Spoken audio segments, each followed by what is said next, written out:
Welcome to Night Sagari, where the whole damn point is choosing your side in an epic, no-holds-barred war. You could be Rogue, the human hero, basically a walking, talking tin can with a hero complex. Or you could stop being a basic loser and finally embrace your inner badass by siding with the demons in their fiery, metal-as-hell realm, surrounded by monstrous allies who actually know how to have a good time. There's always Zephyr, the Demon King's second son, the guy who's too cool to follow daddy's rules and too powerful to give a damn. So, what's it gonna be? Another boring knight in blinding armor, or a one-way ticket to the most epic hellscape ever designed? Choose wisely. And here's the kicker, our poor sucker of a protagonist? Yeah, he actually gets yeeted straight into that world for real. Let's begin our journeys. In-gong was a total expert, having beaten the original over 10 times. He knew every character, every item, every secret event. But this new version? This was the big one, the first VR release. Back at his place, he beelined straight for his crazy advanced VR gaming chair. He held the tiny game cartridge carefully, before slotting it into the machine. Then, he pulled the sleek VR helmet over his head. Plopping into the seat and crossing his arms, he looked way too confident, like he owned the virtual world he was about to jump into. He figured he'd just have a light session today. As the system booted up, this dude got completely wrapped in some crazy-ass streams of digital light. Next thing he knows, he's blinking in a weird, sunlit room, totally confused because this was not the usual starting zone. He shuts up real quick when he spots his own reflection, and damn, since when did he have pointy ears?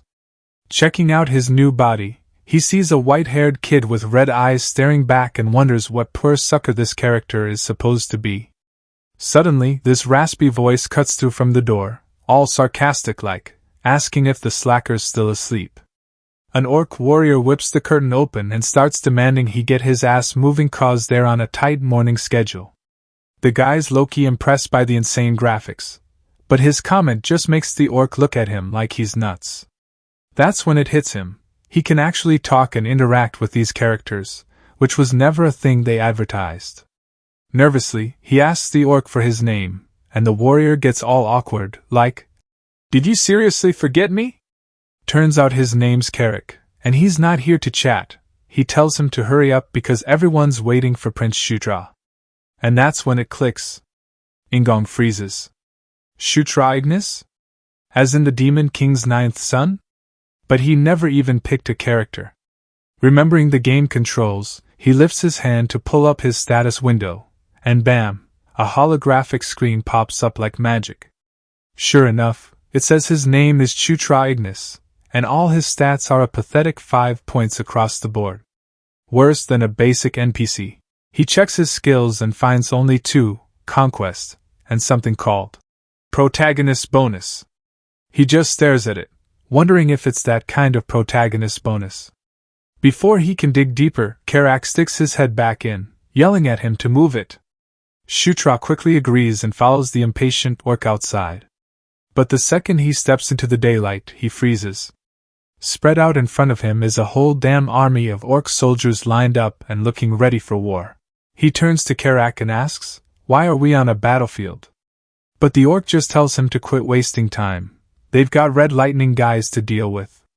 Karak's all pumped that it's Shutra's first deployment, but the prince is panicking. Where's the tutorial? Then he remembers, they're up against the rebellious Red Orc tribe, who've already mobilized. His mission, along with the 7th prince and 8th princess, is to shut this rebellion down. But why'd they only bring 10 guys? Karak clarifies it's just a recon mission, then asks if he ate something weird cause he's acting strange. Shutra just stares back, speechless. Ignoring the comment, the prince summons another game screen, this time a holographic mini-map that he figures he'll keep open like a handy-dandy GPS. Right away, he spots a hidden path marked on it, and wonders if it's some kind of secret event. Meanwhile, Karak's struggling with a dorky paper map, complaining their current route will take forever. Shutra smirks and tells him to follow.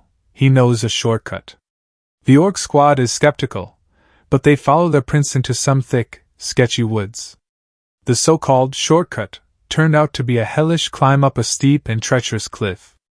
The intense physical effort left Shutra sweating buckets and struggling to catch his breath. This was not the chill gaming session he'd signed up for. After that hellish climb, the group finally stumbled upon a massive ancient stone door set right into the mountainside. This thing was no joke. It was covered in heavy, ornate ring handles that screamed it hadn't been opened in a seriously long time. Karak was totally amazed, asking how the prince had found this place, and if he was secretly some kind of mage. Shutra just dismissed the idea, playing it cool. Seeing how completely wrecked the prince looked, Karak asked if he was okay. Shutra just lamented his crap, low level 1 stamina, feeling every bit the noob. He told them to wait as he stepped forward onto this glowing sigil on the ground right in front of the door. The moment his foot touched it, golden flames freaking erupted from the ground, swirling all around him. The sudden surge of power caught him completely off guard, leaving him stunned and confused. As the energy wrapped around him, a notification popped up, announcing he'd successfully leveled up. He stared at his interface in total disbelief. How the hell did he level up just by walking? He checked his status screen and sure enough, all his stats had jumped by 2 points, and he'd gained 2 skill points. That's when it hit him. This protagonist bonus was some seriously powerful shit. A small smile crept onto his face as he started to understand the insane potential of his unique perk. Karak snapped him out of it, urging him to move his ass. The prince agreed to follow, feeling a new wave of confidence. He realized that with trusted allies by his side and this broken bonus, even a total disaster could turn into a great opportunity. The group advanced into a dark cave whose jagged, icy walls basically shouted, "Danger ahead." Karak commented that the tunnel looked like it had been dug by dwarves who, he claimed, lived in the demonic realm way back when. As they ventured deeper, the orc warrior suddenly stopped dead, his eyes going wide with surprise. The whole squad then absolutely lost it, exploding with excitement over a hidden treasure trove of abandoned dwarven weapons. While the orcs were celebrating the find, Shutra stayed calm, just observing the treasure with a thoughtful look. He tried to pick up a seriously powerful-looking sword, but a system message blocked him, basically calling him too much of a low-level loser to even touch it. Not even fazed by the restrictions, he figured the best move was to just save all this awesome loot for later. He simply pointed at a weapon and thought the command to stash it. Just like he hoped, the item vanished and popped right into his inventory slot. The system was, thankfully, super intuitive. But then he checked his mini-map again. His blood ran cold. Several red enemy dots had just materialized. Realizing they represented a bunch of approaching bad guys, he quickly shouted for everyone to get the hell out of there, right now. Before the orcs could even react, some weird-ass glowing red crystal materialized right between 2 of them and started to crack. Then it just exploded, violently releasing a shockwave of pink energy that sent soldiers flying everywhere. From the smoke and debris, a red-skinned warrior stepped forward, his whole tribe creeping out of the shadows. This was Kan, the Red Lightning tribe's commander, and he started taunting them for falling right into his trap. Without another word, the dude gave the order for his soldiers to charge and wipe everyone out. The 2 orc tribes clashed violently in the narrow cave, the sound of battle echoing like crazy. Karak was fighting on the front lines, trying to defend his men against the overwhelming enemy forces. Meanwhile, Shutra was just frozen in the middle of the battle, clutching some cheap sword.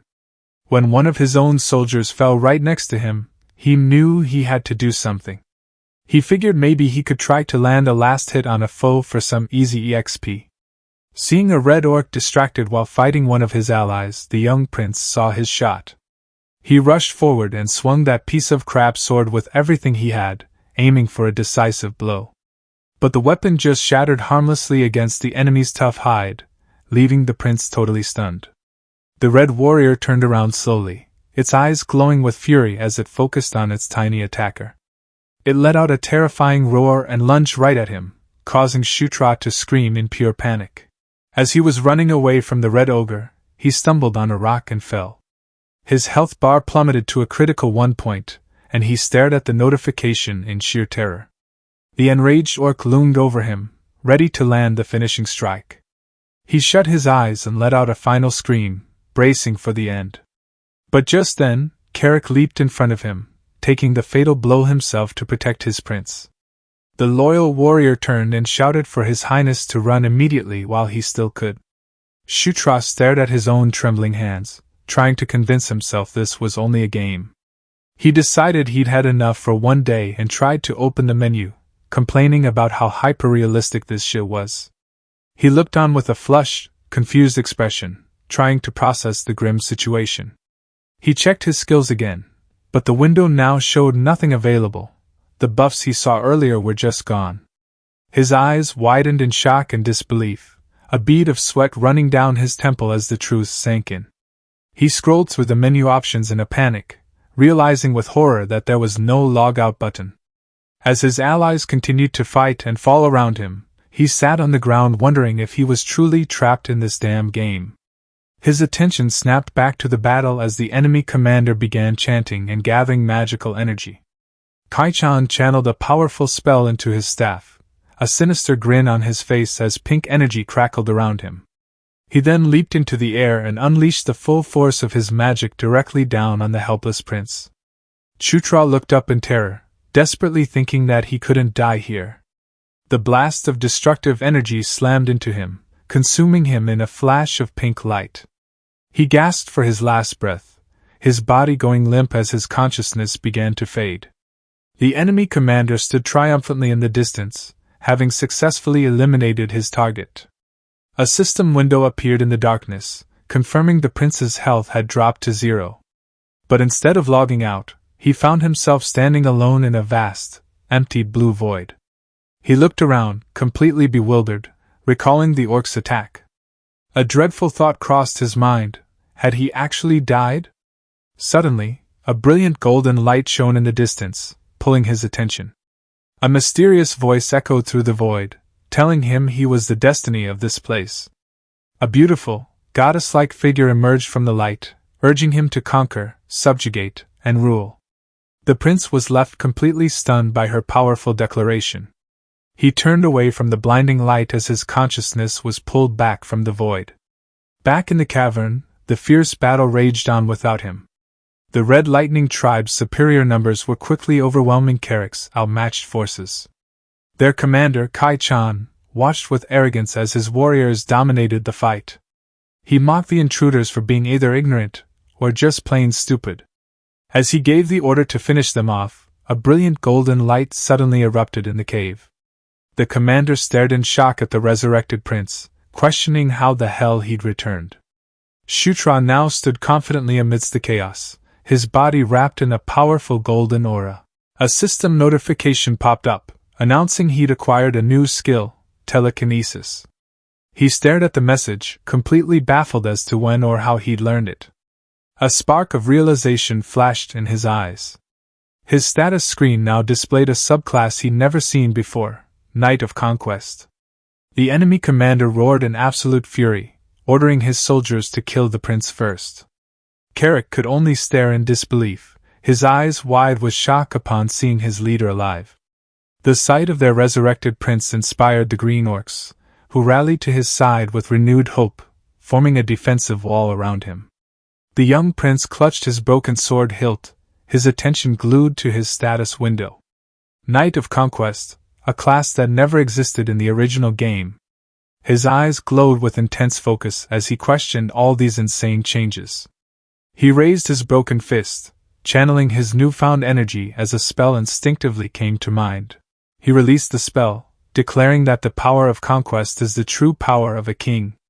A massive wave of golden energy erupted from him, enveloping his allies and empowering them. The system confirmed the activation of his Under the King's Banner ability. Carrick and the other Green Orcs roared with newfound strength, feeling power coursing through their veins. Filled with insane vigor, the reinvigorated soldiers advanced, and just tore through the ranks of the Red Lightning tribe with unstoppable force. The battlefield shifted rapidly. The Red Orcs were completely stunned by their enemy's sudden, ridiculous surge in strength. Kai-chan could only stare in disbelief at the turn of events. He finally realized the young prince was the source of the chaos. In a last desperate effort, Kai-chan summoned enormous magical crystals to attack Shutra directly. But Carrick intervened, shattering the ground with a powerful punch and creating a smoke screen. The loyal warrior then lunged forward, propelled by the prince's telekinesis ability. Shutra pointed his broken sword, directing his trusted ally like a homing missile right at the enemy leader. Kai-chan watched in terror as the powerful orc warrior flew toward him at insane speed. The enemy leader tried to protest, but it was too late.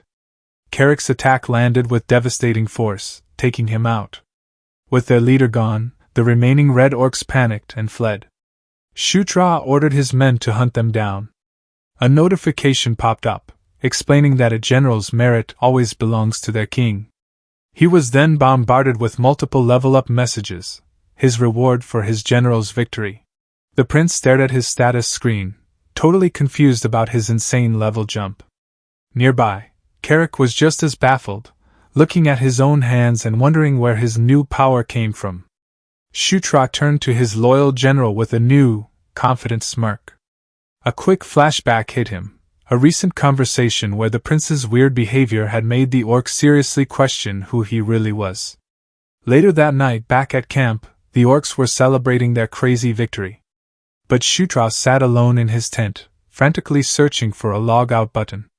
He tried to calm down, running through the two most likely possibilities. Option 1. He was stuck in VR due to some critical bug that might get patched later. Option 2, and this one sounded nuts but felt way more plausible, he'd actually been transported into the game world itself. The realistic environments, the NPCs he could actually talk to, everything pointed to it. He even checked for censorship and found none. A terrifying idea crossed his mind. If this was real, the only escape might be death. He quickly dismissed the thought. It was far too risky. Carrick's voice snapped him out of his panic, asking if the prince had a moment.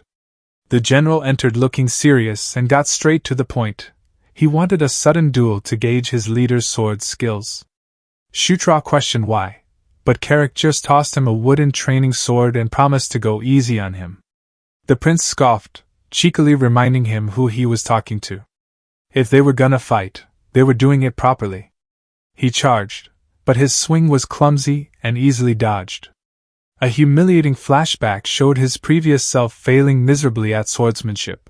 At that time he thought of him trying to break a rock with an egg.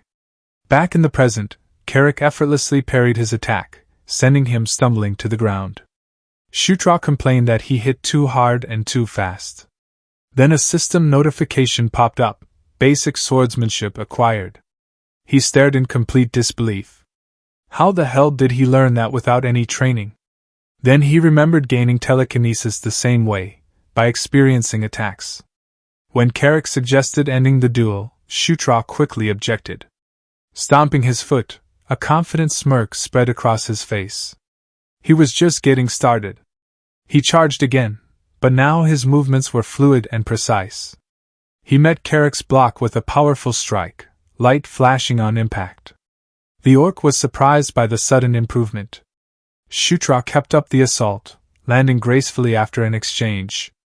He smirked, pointing out that things had gotten a lot more manageable. He asked Carrick his level. The orc said it was around 21. Shutra pulled up his own status window. He was only level 7, but boldly declared he'd catch up in no time. Unlike everyone else, he could see his stats clearly and strengthen them with bonus points, a huge advantage. He launched another attack, his movements refining with each clash. As they fought, he remembered the main plot of Night Saga, specifically the Demon Realm arc where the protagonist, Zephyr, kills all his siblings to become king. Day of Slaughter was a mandatory event, and since Shutra was now one of those siblings, he was on the hit list. He checked the date. He had 5 years until it went down. His new top priority: get stronger than Zephyr and stop the event. Later, Carrick found him in the forest, annoyed he'd forgotten an important meeting. The orc urged him to hurry. Everyone was waiting. Shutra nervously laughed as he sat at the head of a table facing his 2 older siblings, Chris and Caitlin Moonlight. Chris calmly sipped tea while Caitlin watched. Chris told him to speak comfortably since they were family.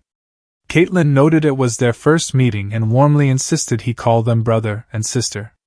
He recalled these two were children of the fourth queen, and in the game, they both die a year before the day of slaughter, largely because of a secret.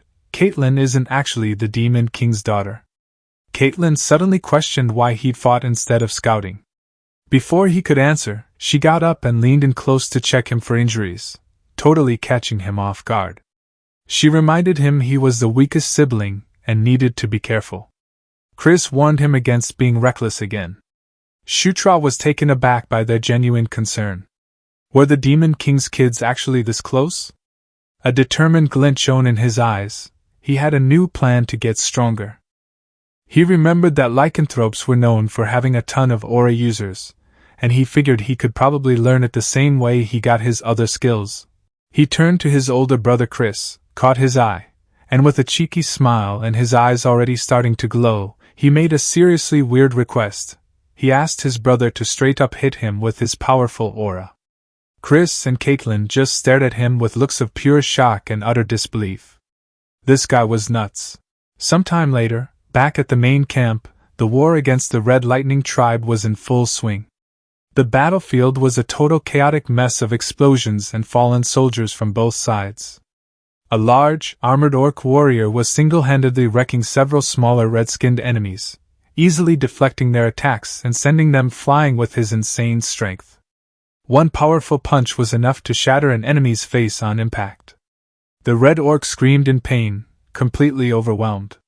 The warrior then delivered a devastating blow to the ground, sending a shockwave that decimated everyone around him.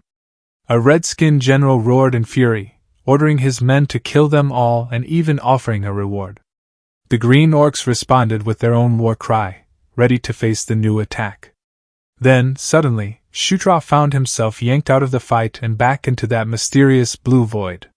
The goddess-like figure from before appeared again, radiating crazy divine power. This time, two shadowy figures materialized behind her, characters he was certain never existed in the original game. Who the hell were they?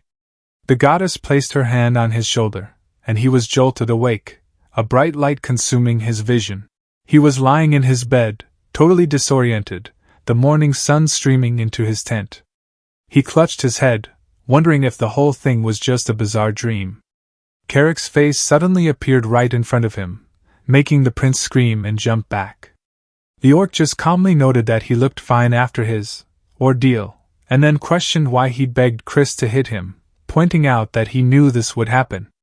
As Carrick spoke, Shutra felt a strange new energy flowing through him. A system notification confirmed it. He'd acquired Aura, Level 1. He excitedly explained his half-baked theory that getting hit by an Aura user could awaken your own. Carrick then asked if the prince was responsible for the insane power surge during their last battle. After a brief pause, Shutra asked what happened while he was out. The orc had big news. The main camp had also secured a major victory against the Burek tribe. The prince was confused. He thought only he and his siblings were sent to handle the orcs. Carrick explained that the main camp was led by General Bandal, an ogre who was worth 100 men. Shutra's eyes went wide. Bandal was a ridiculously strong character, and he'd been his favorite to use when he played as Zephyr. A sudden realization hit him. This was a huge opportunity. Bandal doesn't become Zephyr's subordinate until 3 years from now. That means he had a chance to recruit the powerful general to his own side first. And he knew everything about Bandal, his favorite food, rewards he likes to receive, and he even knew how to defeat him in a duel. This was his shot. The only way to win Bandal over was to beat him in a one-on-one fight, and Shutra was totally ready for that challenge. He smirked, vowing to snag the powerful ogre general for himself before Zephyr even got a chance. Back at Caitlin's base, a new day brought a major surprise for the siblings. Chris was in total disbelief that his younger brother had managed to master the basic stage of Aura in just 1 day. Shutra proudly explained that he dumped all his stat points into Aura, so this result was basically expected. He said Aura boosted overall physical ability, making it a smarter long-term investment.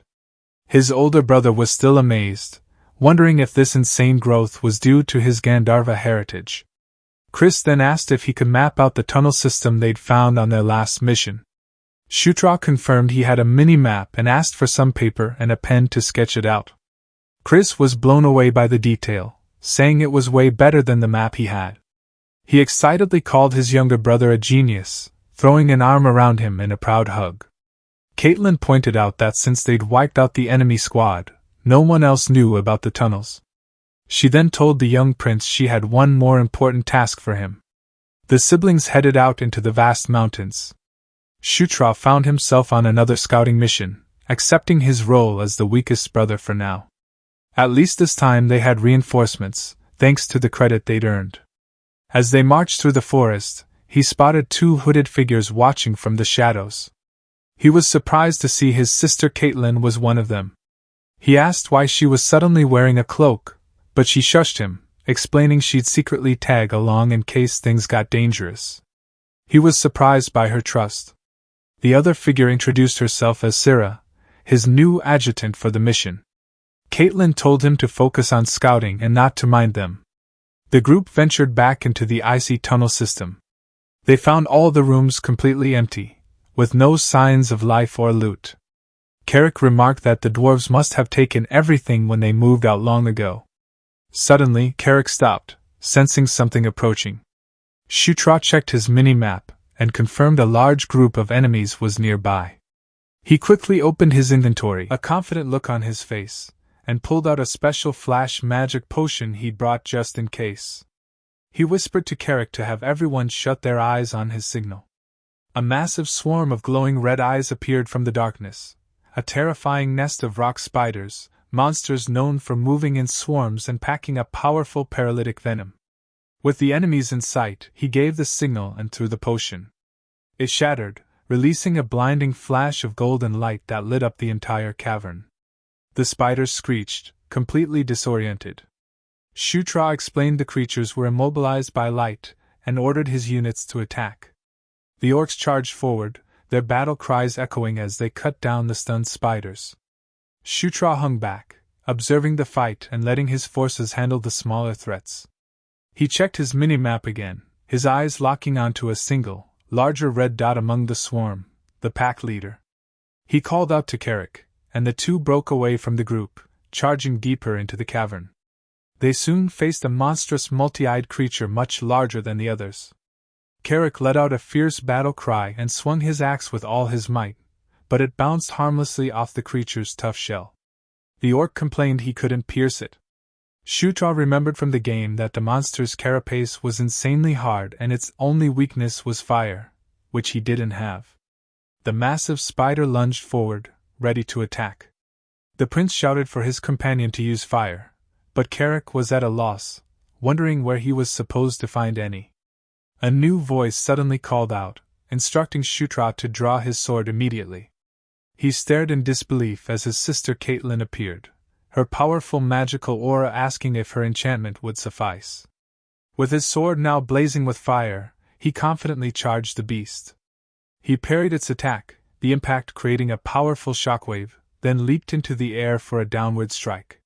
He unleashed a burning blade attack, engulfing the spider's eyes in flames. He landed gracefully as multiple level-up notifications showered him. He'd reached level 9. His sister asked what the light was, and he dismissed it as a blessing from the Gandharva, a quick lie to cover his system perks. When she asked how he knew how to handle the spiders, he claimed he read about them in a book. Carrick suddenly called for his attention, pointing toward a massive, ornate gate built into the cavern wall. The group cautiously walked through it into a large, torchlit chamber. Shutra recognized the design. It was a town portal, a discovery that opened up new possibilities. When Carrick asked if he knew what it was, Shutra played it cool, saying he just had a feeling. He noted the design was definitely dwarven. He remembered the portals were activated by infusing them with enough magic and told his sister he thought it was a portal, which clearly surprised her. Sarah agreed with his assessment. Caitlin asked if they knew where it led. Carrick spotted a nearby plaque with strange writing. Caitlin noted it wasn't in the common demon language but dwarven script, and asked if anyone could read it. Neither she nor Sarah could. To everyone's surprise, Shutra casually read the inscription aloud, identifying the portal's location and its connection to another in the network. He suddenly stopped, confused about how he could understand it.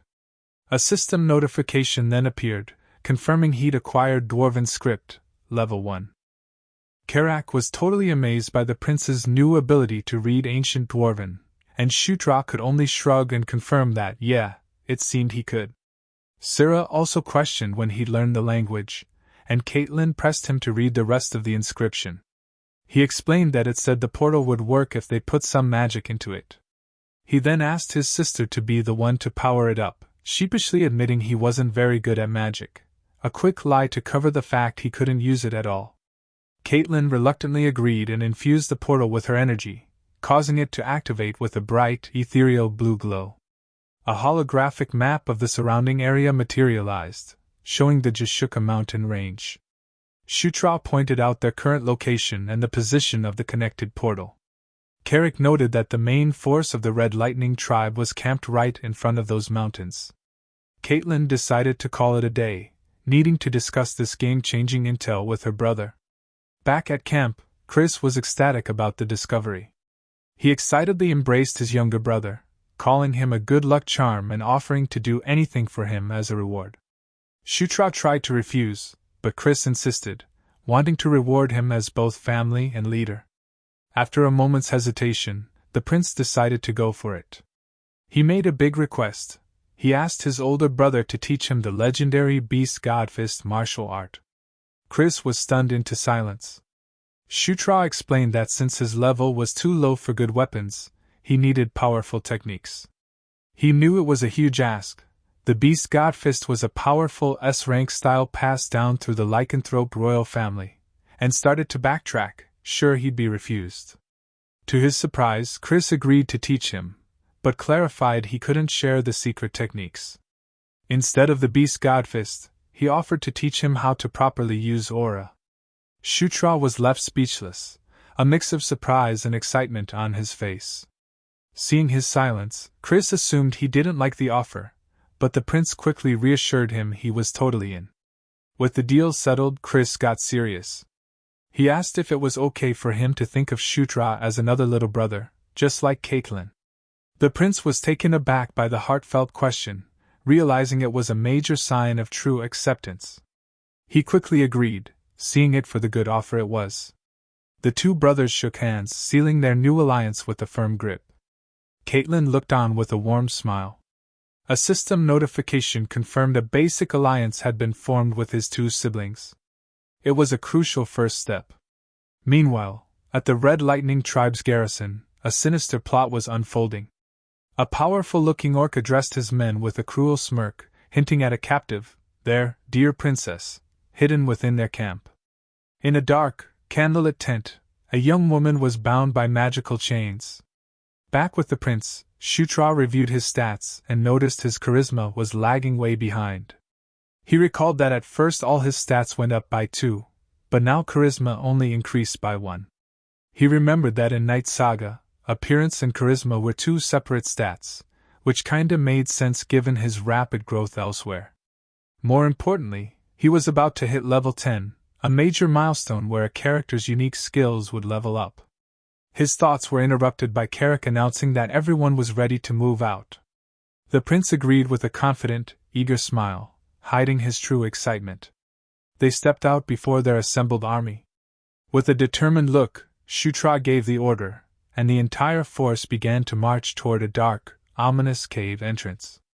Inside, lycanthrope soldiers were already locked in a fierce battle with local monsters, clearing a path to the ornate gate. The main group arrived at the portal chamber. 2 hooded lycanthrope mages were already there, inspecting the device. They confirmed it connected to the Eska tributary, just as the prince had said, and that it was functioning perfectly, a testament to dwarven craftsmanship. With the portal confirmed safe, Chris gave the order to move out. The mages channeled their magic, activating the gateway. Shutra stared in awe, thinking how insane it was to see one of these in real life and not just a game. His sister called for him to hurry. Snapping out of his thoughts, he rushed forward and followed his siblings through the portal, arriving in a new, rocky, and barren landscape. The prince checked out his new surroundings from the high cliff, his expression a mix of curiosity and focus. Spread out below them was the massive enemy encampment. Chris was pretty damn pleased. Their intel was right on the money. He eyeballed about 5,000 troops down there, and said their first priority should be taking out the logistics officer. He laid out a plan for a frontal assault led by General Vandal. But Sierra wasn't buying it. She pointed out that something seemed off. There were way too few troops for a main base. Chris wondered where the hell the rest of them could be. That's when a distant sound caught their attention. A battle was clearly going down somewhere nearby. Chris told the prince to focus his aura into his eyes for a better look. The guy's eyes glowed with a faint white light, and bam, his vision enhanced. He could now see the whole skirmish clearly. The Red Lightning Orcs were fighting some mysterious group. He recognized the Orcs, but the other guys were a complete mystery to him. The scale was too small for Vandal's main army. Then it hit him. The mystery fighters were Dark Elves. Shut confirmed it, saying you could tell by their small builds and the fact they were riding Dracos, which was pretty badass. Out of nowhere, the Dark Elves started a full-on retreat, pulling back with insane speed. Chris guessed maybe their commander got taken out. The whole group was left confused, trying to figure out what the hell just happened and what Dark Elves were even doing there. Later, back at their main camp, they got a holographic call from General Vandal. The big ogre congratulated them on finding the portal. A rumor he'd already heard was true, and gave props to Prince Chris's crew. Chris, being a decent bro, gave all the credit to his younger brother, who played it off like he just got lucky. Vandal promised a sweet reward from the Demon King's castle. Then he brought up the skirmish near the orc camp.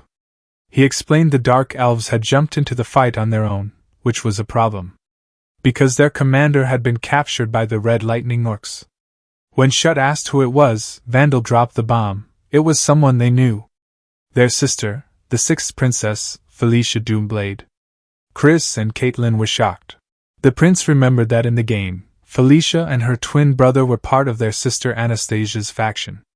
He wondered what the hell she was doing here, probably trying to steal all the credit for herself. Chris asked if the orcs knew they had a princess on their hands. Vandal didn't know for sure. The group decided they'd try to save her, but Chris made it clear he wasn't about to bow his head to the enemy to do it. No negotiations. The general said he'd gather more intel and call if anything changed. After the call, it got quiet. Chris finally broke the silence with a dry smile, basically implying their sister had gotten herself into this mess. Caitlin insisted they had to save her. Chris hesitated, a bead of sweat running down his temple. He knew she was right, but he also knew it was a damn risky move. Outside, their lycanthrope soldiers stood guard, looking wolf-ready. Chris laid out a simple plan. While Vandal lured the main enemy force, they'd launch a surprise attack from behind. He'd push into the center to cause chaos while the others carried out their missions. Prince Shutra confirmed the objectives: burn the food storage, destroy the armory, and rescue Felicia.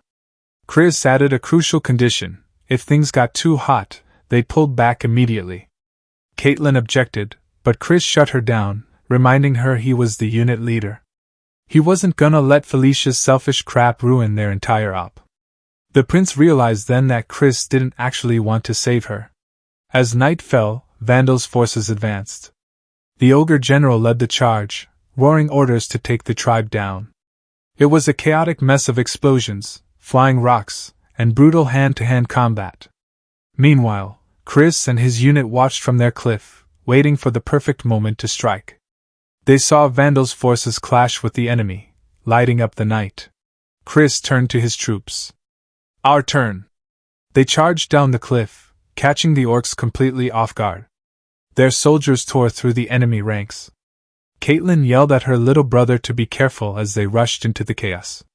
The prince pulled up his mini-map like a video game menu and shouted for his unit to follow him left, straight for the food storage. Carrick was having the time of his life, roaring and smashing through red orcs like they were nothing. Right then, a system notification popped up in front of the prince. He'd learned dagger throwing, level 1. He grinned. New skill unlocked. Carrick was amazed, but the prince just brushed it off, telling him to keep moving. They reached the food storage, and Prince Shutra ordered his men to torch it. Then he suddenly remembered Felicia. A look of concern crossed his face. He told Carrick they had to find her first. The orc just shrugged, clueless how they were supposed to do that. The prince pulled up his mini-map again, a look of pure gamer focus on his face. He figured since Felicia was basically a neutral NPC in this mess, she should show up as a blue or purple dot. Bingo! His eyes widened as he spotted a single purple dot blinking in a nearby tent. He told Carrick to follow him, and they bolted for it. They burst into the tent, ready for a fight, but it was just her. Felicia was standing there, safe but totally locked up in these glowy red magic chains. She looked at her little brother like he was a glitch in the Matrix. "How did you find me?" she asked, her voice full of disbelief. He didn't have time for a family reunion. He told her it was way too dangerous to hang around and started working on untying her. She just stayed quiet, watching him with this weird, unreadable look. Once she was free, they booked it out of the tent. As they ran, he let it slip that their other siblings were here too, running the rescue op. That really seemed to throw her for a loop. "Did someone who wasn't supposed to show up come to save me?" Carrick's voice suddenly cut through the chaos, yelling that the enemy was closing in fast. The prince urged her to follow him to safety. She was taken aback when he called her sis, a sign their relationship was shifting, but didn't have time to dwell on it as he pulled her through the chaotic battlefield. Suddenly, Felicia shouted a warning. An enemy soldier had slipped behind Shutra and landed a solid blow, making him stumble forward with a gasp, blood trickling from his mouth. The enemy then unleashed a fiery attack, flames erupting from its hands. Felicia cried out in panic, rushing toward the threat with fury in her eyes. Her fists clenched, and her eyes glowed with a fierce golden light as she tapped into some deep power, blasting the soldier backward with a surge of energy. As a strange dark smoke billowed from the defeated enemy, Shutra felt a surge of energy within himself. System notifications popped up. He'd acquired magic control and fire arrow. A confident smirk spread across his face. He had magic now. But then a massive fiery beast emerged from the chaos. Grinning with excitement, the prince conjured a bow and arrow made of pure fire and started launching arrows at the enemy soldiers, laughing gleefully at his new powers. Out of nowhere, a wave of icy energy erupted from the side.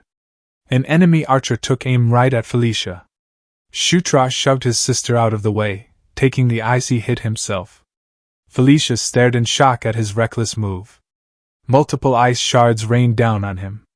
With a determined, almost crazy grin, the prince declared this new power was his for the taking. The shards slammed into him, and a system notification confirmed he'd acquired Ice Arrow Level 1, just as he'd hoped. But the force sent him flying, and a critical health warning flashed. His HP was nearly gone. Gritting his teeth in frustration, he struggled to stand.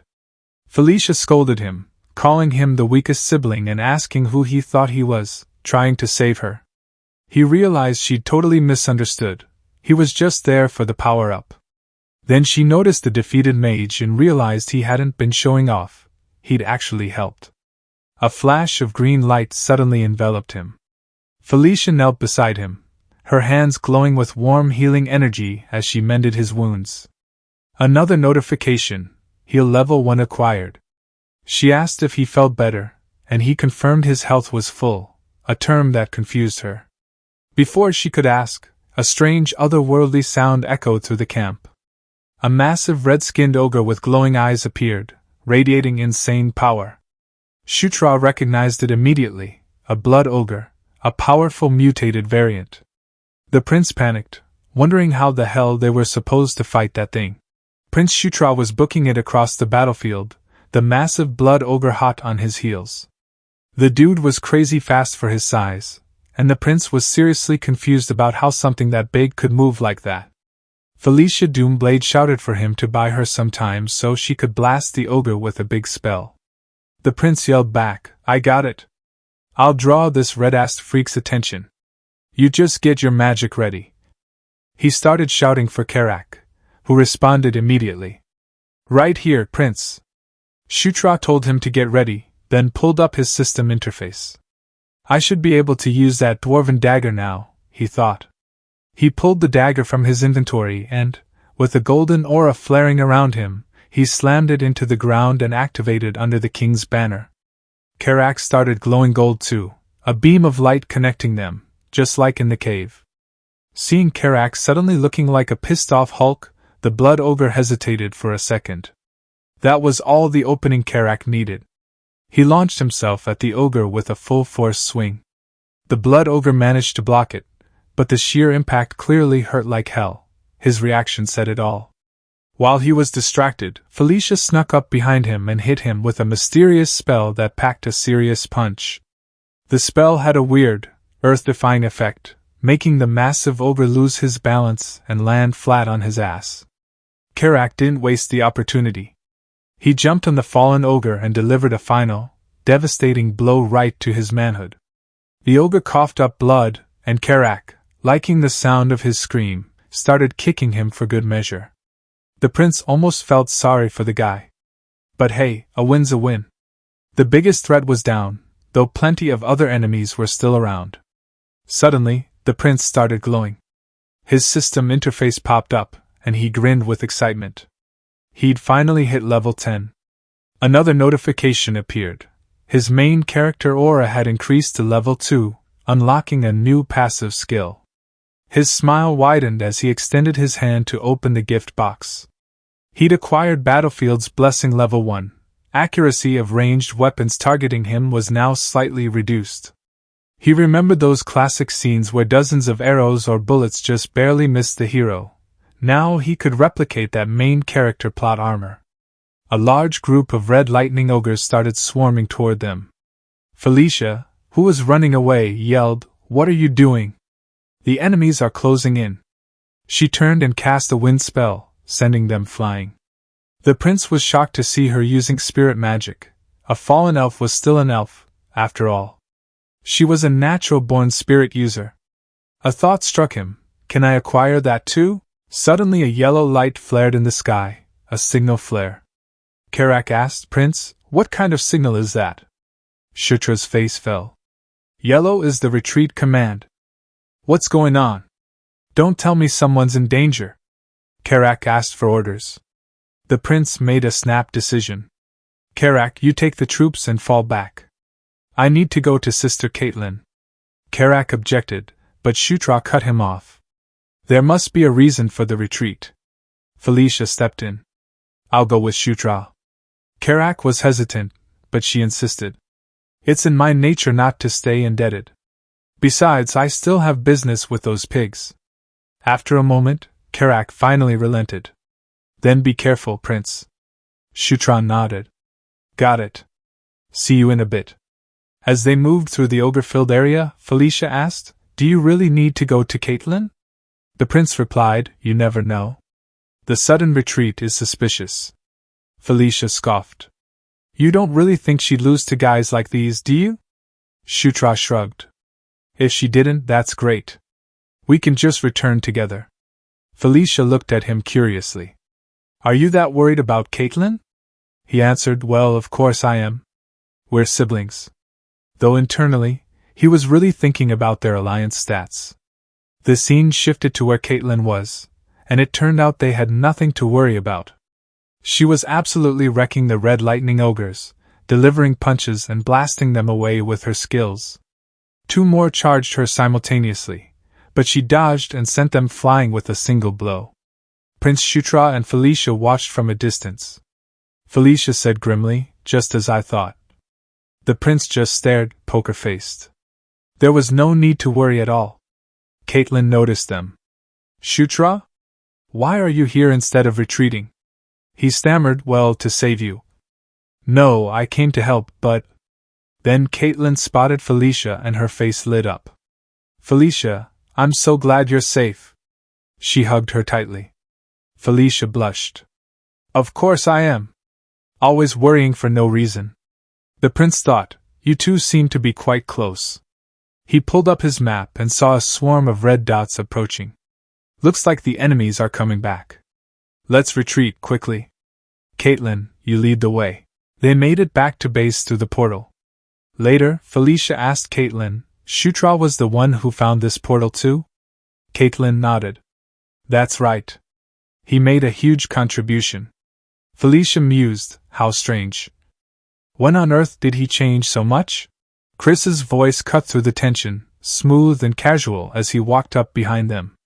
Hey, you two. Didn't mean to interrupt. Caitlin said excitedly, Big brother. I'd brought Felicia back safely. Felicia greeted him. It's been a while, Chris.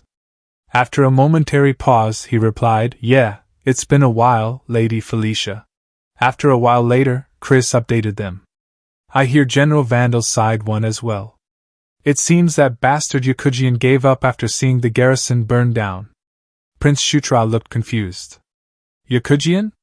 Caitlin clarified, That's the name of the great chieftain of the Red Lightning tribe. Did you forget already? Felicia asked, So, does that mean he surrendered? Chris crossed his arms. Not exactly. It looks like he just fled.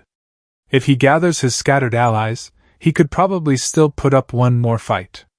That's why tomorrow, we're going to attack the unit of Kayam, Kaichen's older brother. It'll be a headache if they manage to join up. He then turned to Felicia, his tone shifting. All right, that's enough explaining from me. My lady, how did you end up all the way out here? Felicia replied, I was researching some ruins nearby. While I was doing that, I heard news of the battle and was kidnapped on my way to help. Chris looked skeptical. That story, are you sure about it? Felicia retorted, Why? Do I sound like I'm lying? Chris turned away. You must be tired, so let's call it a day. Everyone, get some rest. That night, everyone was enjoying some meat, but Prince Shutra was busy checking his stats. Own skills. Mana control level 1. Fire arrow level 1. Ice arrow level 1. Heal level 1. It feels good just looking at them, he thought. Well, I guess the only thing I can use in a real fight right now is aura. Suddenly, Felicia appeared at his tent. Shutra. Can I come in for a moment? He was surprised to see her, especially since she had changed clothes. Sister Felicia? What brings you here at this hour? She stepped in, got straight to the point, and grabbed his arm. Could you take off your clothes? The world's most accidentally OP protagonist. Our boy Yichuan. His age, 19. Special ability? Pig vision. That's right, folks, a certified psycho. Thanks to his dad's wonderful butcher bloodline, this poor schmuck sees every human as anthropomorphic pigs. Truly, the power of gods.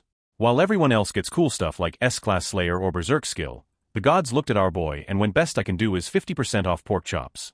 Now let's talk power scaling, or should I say, complete absence of logic. While everyone else is out here summoning meteors and crushing the ranking, our hero is like I have knife. Now let's look in his love life. Su Lingxian literal goddess tier waifu material, childhood sweetheart who probably practiced writing Mrs. Yi in her notebooks, and our boy sees her as, what? A pig in a wig? Truly, the greatest tragedy. But hey, at least when she inevitably tries to murder him, he'll have that 50% damage reduction.